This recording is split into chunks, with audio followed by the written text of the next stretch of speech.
Agora, o destaque principal: celular só vai poder ser usado nas escolas em casos de emergência. É uma nova lei que vai já valer agora no retorno das aulas. A gente comentou sobre isso mais cedo aqui no Tribuna Manhã. Sugiro você procurar a escola onde seu filho estuda para saber com detalhes, como vai ser isso. Mas esse é um dos nossos temas da nossa entrevista ao vivo aqui no Tribuna Manhã.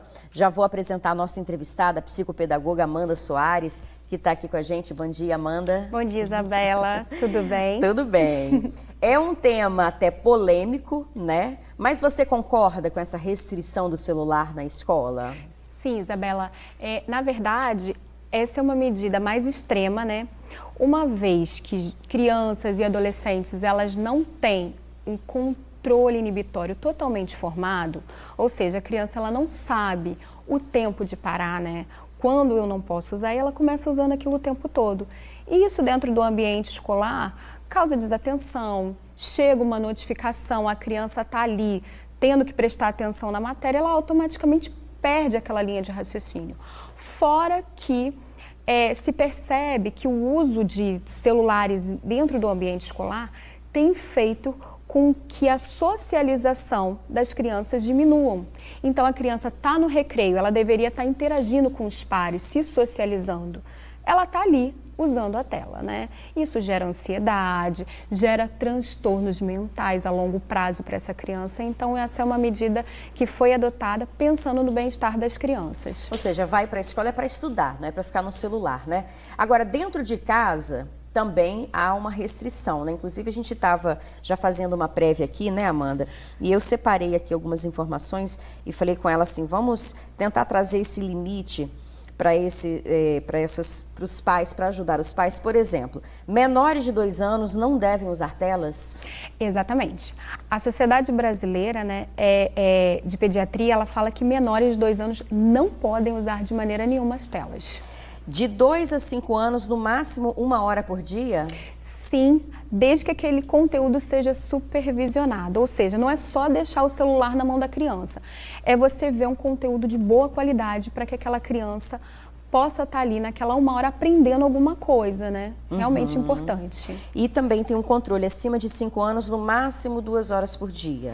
Exatamente. Máximo de 2 horas por dia, intercalando com atividades físicas, intercalando com atividades sociais, né? Porque não adianta, você precisa supervisionar, porque as telas, né, as redes sociais, elas são um ambiente totalmente inóspito, né? Ali você tem pedófilos, você tem abusadores, então você precisa estar de olho no que aquela criança está acessando. É como a gente sempre fala, quanto maior a tela, melhor. Então, assim, entre dar um celular e dar um tablet, dá um tablet. Entre dar o tablet e a televisão, coloca aquele conteúdo na televisão. Você quer assistir o YouTube? Coloca bem grande na televisão para que toda a família possa saber o que aquela criança está assistindo, né? Interessante. Amanda, já chegou uma pergunta aqui para a gente da nossa telespectadora, a Carla Giovânia, de Itapuã, em Vila Velha. Obrigada, Carla, pela sua pergunta. Ela fala o seguinte: como saber se o filho está viciado, né, em telas e como lidar com isso caso ele esteja? Vamos lá. Como você consegue perceber esses sinais, Isabela? Primeiro, irritabilidade excessiva e birras quando a criança tem o telefone retirado. Então, aquela criança que, assim, o telefone descarregou, ela começa a gritar, a chorar, ela não consegue se controlar.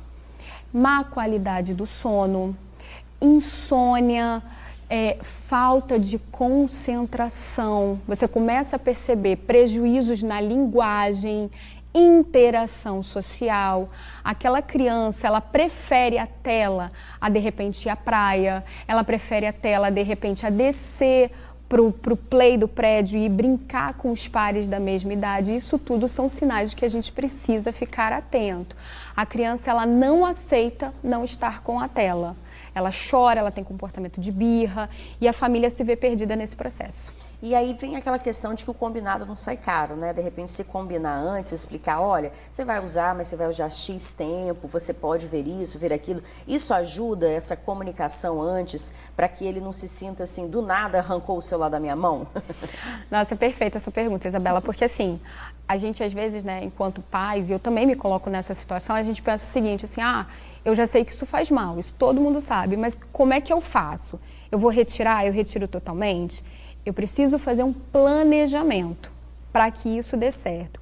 E sempre com constância. Então, assim, eu combino com aquela criança, você pode usar 1 hora, você pode usar 2 horas, você vai determinar, olha, você vai usar de manhã, você vai usar de tarde. E aí o interessante é que, se você tiver como colocar um marcador de tempo para aquela criança, um cronômetro, então a criança sabe assim, olha, eu te dei 1 hora, porque a criança tem dificuldade, né, de mensurar o tempo. Então, assim, ela tá vendo, olha, tá acabando o seu tempo. Quando acabou, olha, nós não combinamos. Então, ela viu que aquele tempo está sendo escasso. Então, assim, você combinou com ela e acabou aquele tempo. Ok, interessante. Chegou mais uma pergunta. Bianca Rosa, da Serra, pergunta o seguinte. A especialista, Amanda, pode dar mais detalhes sobre como controlar o que uma filha de 4 anos está acessando? Por exemplo, instala o aplicativo Espião? É uma sugestão? Então, eu diria até um pouquinho mais, né? O que você precisa enquanto pai, enquanto mãe fazer? Eu acho que a maior dica que a gente pode dar é tornar o celular algo desinteressante para aquela criança. Como? Diminui o brilho da tela, diminui o volume, porque isso tudo causa estímulos cerebrais. Então, assim, se eu tô com um aparelho que ele tem uma tela mais fraca, o barulho dele é menor, eu vou estar dando menos estímulos para o seu cérebro. E assim, combinando com a criança, o que você está vendo? E determinando o mesmo tempo, né? Olha, tanto tempo, nós vamos fazer outra coisa. E mais importante do que você propor para a criança, é a criança também vendo que aquilo está acontecendo, né? E você também, enquanto pai, você também está saindo, né, da internet. Sim. Então, assim, se eu brigo com meu filho para ele não usar, mas eu passo o dia inteiro usando, que exemplo que eu estou dando, né? Ou seja, o aplicativo Espião, ele é interessante, por exemplo, o Google Family, né, que você tem acesso. Agora, convenhamos que 4 anos é muito novinho, muito pequeno. Então a gente pode ficar do lado, olhando também. Se 4 anos vai cair naquele prazo de 1 hora, não é isso? Isso. 1 hora olhando, então você deixa uns 15 minutinhos, tira um pouco, não é uma sugestão, tá, gente? Tira um pouco, chama para brincar de outra coisa, brincadeira de jogo de tabuleiro, ir na praia dar uma volta, tudo isso ajuda também, né? Exatamente. Já com os maiores é mais interessante isso que nós acabamos de falar, Isabela, porque os maiores, eles têm também as salas gamers, né? As salas de bate-papo. Então, quando a criança ela tá ali, ela tá num vídeo, ela tá repetindo aquela cena, a gente entende que ela tá vendo uma musiquinha. Mas os maiores, eles estão em grupos e existem pessoas de mau caráter ali na internet, né? Pedófilos, grupos que propõem desafios, onde a criança desmaia, onde a criança tem que se cortar. E tem que provar isso. Então, isso é um grande desafio. Os maiores é supervisão em tempo integral. Olha só, é importante a gente destacar também os riscos à saúde física, né, Amanda? Por exemplo, a gente já fez várias matérias, né? Tem a síndrome do olho seco, que a pessoa não pisca muito, pode causar miopia também, além de ansiedade, depressão, tudo isso no uso excessivo, não é? Exatamente.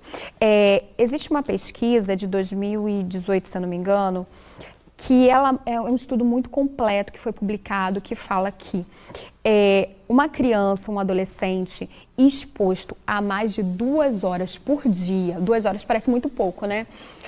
Mais de 2 horas por dia ao uso de telas, você já consegue, aplicando o teste nela, você vê prejuízo na linguagem e na parte de concentração e raciocínio lógico. Interessante isso aí. Quando você joga isso para 7 horas ou mais, que às vezes tá ali no gamers, nas redes sociais, você vê lesões no córtex frontal e pré-frontal dessa criança, e essas lesões são irreversíveis.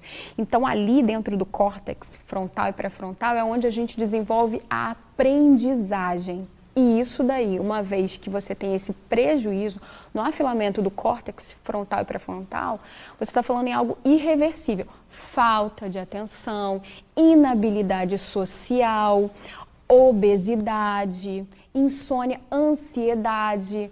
A criança ela não consegue ter tempo de espera, ela não consegue ela se frustra com mais facilidade também. Interessante. Gente, várias dicas aqui importantes. Mais uma vez, reforçando, a gente não está falando para não usar o telefone, né? Mas a gente está falando do uso excessivo das telas. Então, a Amanda, que é psicopedagoga, está aqui trazendo todos esses elementos e ajudando vocês também a organizar isso dentro de casa. A gente sabe que não é fácil, né? Mas a gente quer criar nossos filhos da melhor maneira possível, né? Amanda, muito obrigada, viu, pela sua participação. Temos mais pergunta, Raíssa? Ou a gente encerra aqui? Eu não ouvi, perdão. Podemos fazer mais uma. Deixa eu até entrar nesse assunto aqui. A gente falou de ansiedade, depressão, do controle. Eu li uma pesquisa, Amanda, da Universidade de Hong Kong, que analisou 33 estudos clínicos com mais de 30 mil crianças e fala desse uso crônico das telas na infância, que prejudica a formação e reorganização das redes neurais, né? Como você falou, quando a criança fica muito nas telas, só vendo vídeo, joguinho, ela não interage, ela não consegue desenvolver outras habilidades, isso também é um fator importante? Exatamente, exatamente. O que a gente percebe é que isso causa lesões no cérebro da criança. Principalmente eu estou falando de um cérebro que está em formação, né? Eu não estou falando já de um cérebro formado, eu estou falando de um cérebro que está em formação. Então você vê falta de concentração, você vê que essa criança ela diminui muito o cognitivo dela, ela deixa de desenvolver habilidades, né, sociais, e ela começa com comportamento de isolamento, ansiedade, insônia, tantos prejuízos que a gente precisa realmente evitar.